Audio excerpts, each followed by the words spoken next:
In the winter of 2010, a forgotten mansion in Old New York quietly returned to attention. For more than a century, it had stood on the same street, surrounded by buildings that were far newer and far taller. Glass apartments had risen nearby. Restaurants and small shops had appeared where old warehouses once stood.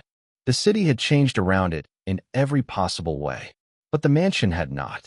3 stories of dark stone still rose above the sidewalk, heavy and unmoving. Narrow Victorian windows stared out toward the street like watchful eyes. Iron railings curled along small balconies that had once been polished and elegant, but were now slowly rusting with age. From a distance, the house almost looked proud. Up close, it felt different. It looked patient. The mansion had originally been built in 1887 by a wealthy merchant named Henry Caldwell.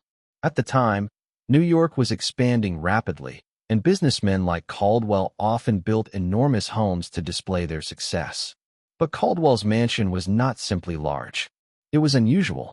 The structure was designed with 21 rooms spread across 3 floors. That number was clearly listed in the architectural records filed with the city when construction was completed. 21 separate rooms. A grand entrance hall that opened into multiple sitting rooms.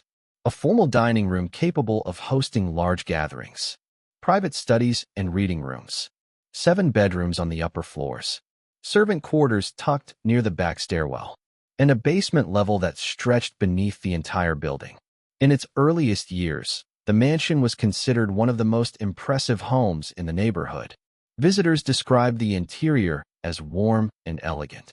Tall ceilings made every room feel larger than expected. Dark wooden paneling lined the walls. Chandeliers hung above polished floors, reflecting candlelight in the evenings. From the outside, the house symbolized success. From the inside, it was meant to feel like permanence. For several decades, the mansion served exactly that purpose. Families lived there. Servants worked quietly through the hallways. Deliveries arrived regularly at the back entrance. The house functioned like any other large home of its time. Then, slowly, the city began to change. By the mid-1900s, wealthy families had started moving farther north or out of the city entirely. Large mansions like Caldwell's became less practical to maintain. Some were converted into apartment buildings. Others were demolished to make space for commercial construction. The Caldwell mansion managed to avoid both fates. Instead, it passed quietly from owner to owner. Some residents lived there only briefly. Others used it as office space or storage. Over time, the interior changed slightly, but the main structure remained intact. By the early 2000s, however, the house had mostly fallen out of use. The property was still valuable because of its location, but the building itself was considered difficult to renovate. The interior layout was too large for modern apartments, and the historical designation made major structural changes complicated. So the mansion simply waited. Dust slowly gathered along its floors. The curtains faded in the sunlight. Years passed with the building mostly empty. Then in 2010, a small real estate investment group purchased the property. Their plan was ambitious but straightforward. They wanted to restore the mansion and convert its large rooms into smaller luxury apartments while preserving the historical architecture. The location alone made the project attractive.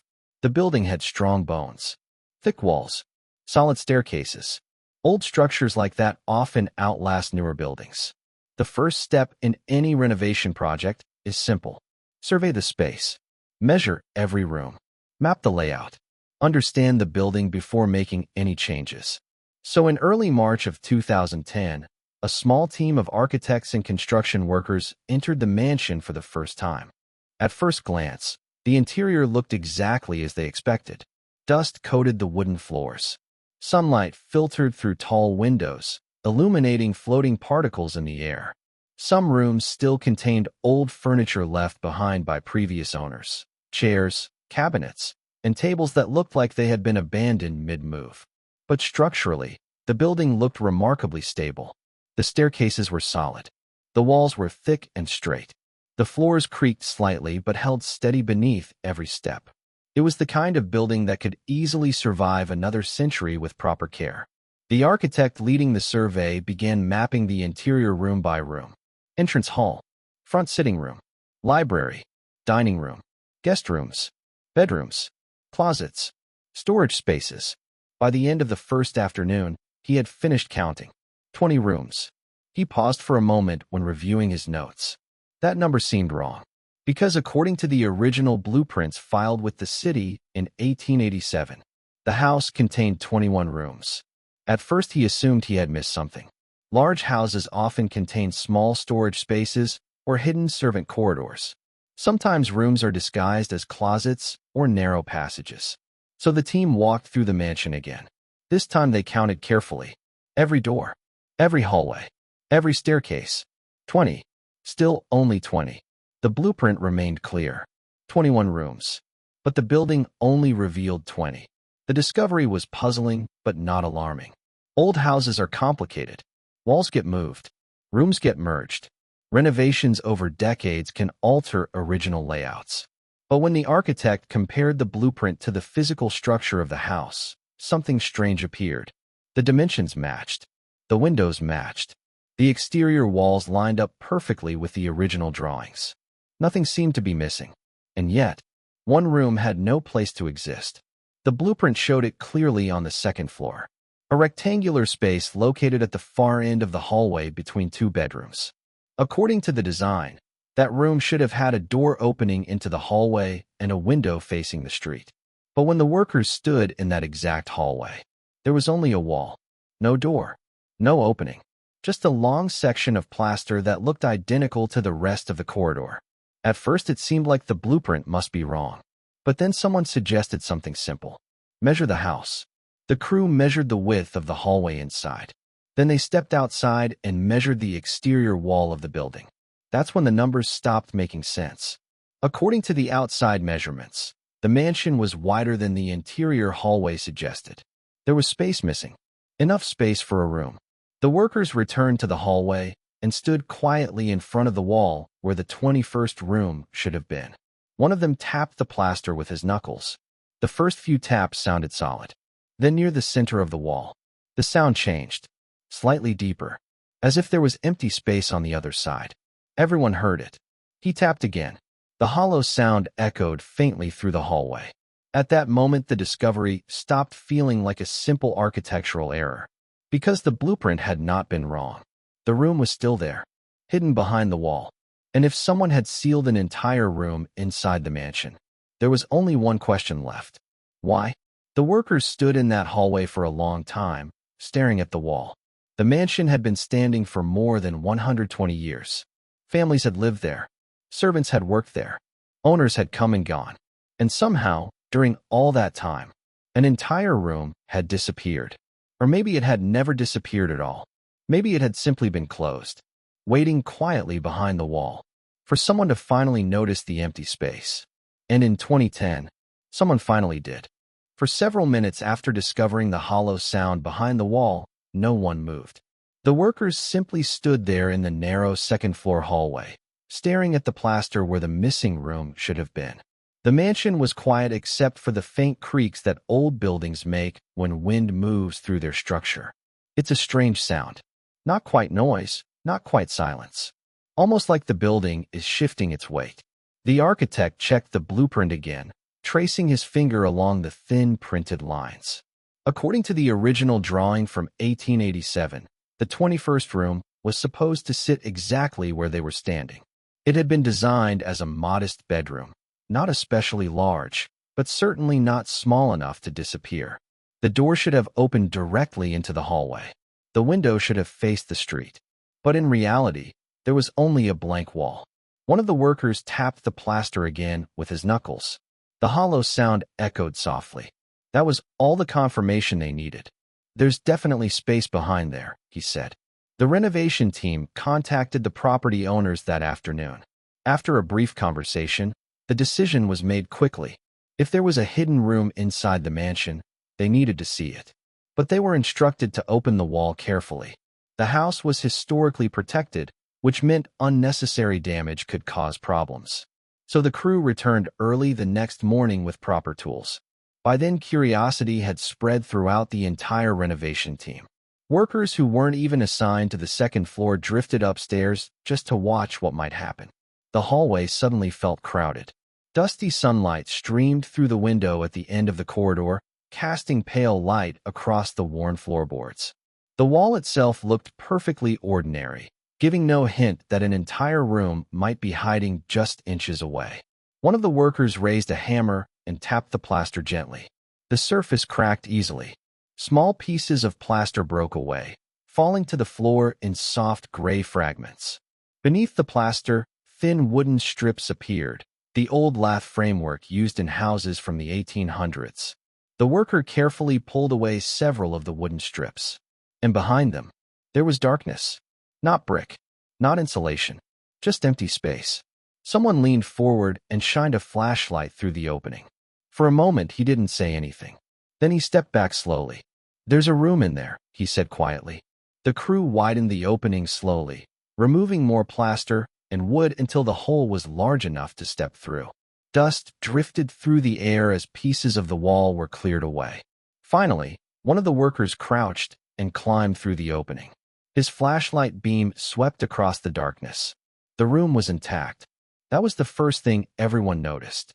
Despite being sealed behind a wall for decades, possibly longer, the space itself had not collapsed or deteriorated. The floorboards were solid. The ceiling was still in place. The walls were lined with dark wooden paneling that had aged but remained sturdy. It looked less like a destroyed space and more like a preserved one, as if time had simply stopped inside it. Sunlight from the hallway barely reached into the room, but the worker's flashlight revealed something else immediately. Furniture. Or rather, one piece of furniture. In the center of the room stood a single wooden chair. Nothing else. No bed. No cabinet. No table. Just the chair placed directly beneath an old ceiling light fixture. The position looked deliberate, almost staged. The worker stepped fully into the room, his boots stirring the dust on the floor. The dust was thick enough that every step left a clear footprint. That meant something important. No one had walked in that room for a very long time, possibly many decades. The other workers followed cautiously, shining additional flashlights around the space. The room itself was about the size expected from the blueprint. The window facing the street was still there, but the curtains hanging over it had yellowed with age and blocked most of the light. The air felt colder than the rest of the house. Not freezing, just stale, like a room that had been sealed away and forgotten. Then one of the workers noticed something on the wall beside the chair. At first it looked like random scratches in the wood, but when the flashlight beam hit the surface at the right angle, the pattern became clear. Lines. Thin vertical lines carved into the wooden paneling, grouped together, 5 at a time. Tally marks. There were dozens of them, possibly more. Each line had been carved carefully into the wood with something sharp. A knife, perhaps, or a nail. The marks climbed slowly across the wall, uneven but deliberate. Someone had been counting something. Days, weeks, maybe longer. The room fell silent. The chair remained where it had been placed, facing the doorway that no longer existed. From the chair's position, anyone sitting there would have been looking directly at the door, waiting for it to open. But the door was gone. From inside the room, the outline of the original doorway could still be seen. The wooden frame had been covered from the hallway side with boards and plaster. Whoever sealed the room had done it carefully. They hadn't simply boarded the door shut. They had erased it. The workers examined the rest of the room carefully. There were no other pieces of furniture, no personal belongings, no letters or documents, just the chair and the carved tally marks on the wall. Then someone noticed something else. The floor beneath the chair showed faint grooves, shallow lines worn into the wood by the chair legs, shifting slightly back and forth. It wasn't dramatic movement, just enough to suggest someone had sat there often, maybe for long periods of time. One worker crouched beside the chair and brushed away some of the dust. Beneath the dust, the wood looked older but well preserved. The chair itself was simple, the kind that might have been common in the late 1800s. Plain, functional, not decorative. It wasn't the type of chair someone would place in a room meant for comfort. It looked more like a chair meant for waiting. Eventually, the architect stepped into the room and studied the tally marks closely. He counted them. There were 63. grouped in uneven sets, 63 days, or perhaps 63 weeks. There was no way to know, but the pattern was unmistakable. Someone had spent time in that room. Enough time to carve marks into the wall. Enough time to wear grooves into the floor with the legs of the chair. The mystery deepened when the renovation team later searched the mansion's historical records. They discovered something unusual. In the early 1900s, the house had undergone a minor renovation. The official documents described only structural adjustments to interior walls. No details were provided, but the date of that renovation was recorded clearly. It happened the same year Henry Caldwell died. After that year, the mansion changed owners several times. And strangely, no later documents ever mentioned the 21st room. It had vanished from records as completely as it had vanished from the hallway. Until 2010. Now the room was open again. The chair remained in the center of the floor, the tally marks still carved into the wall. And the question that had lingered inside the mansion for more than a century remained unanswered. Why had someone sealed that room away? Because hiding an entire room inside a house requires effort, planning, and a reason. The mansion had waited more than 100 years for someone to open that wall again. And now that the room had finally been uncovered, it felt like the house itself was remembering something it had tried to forget.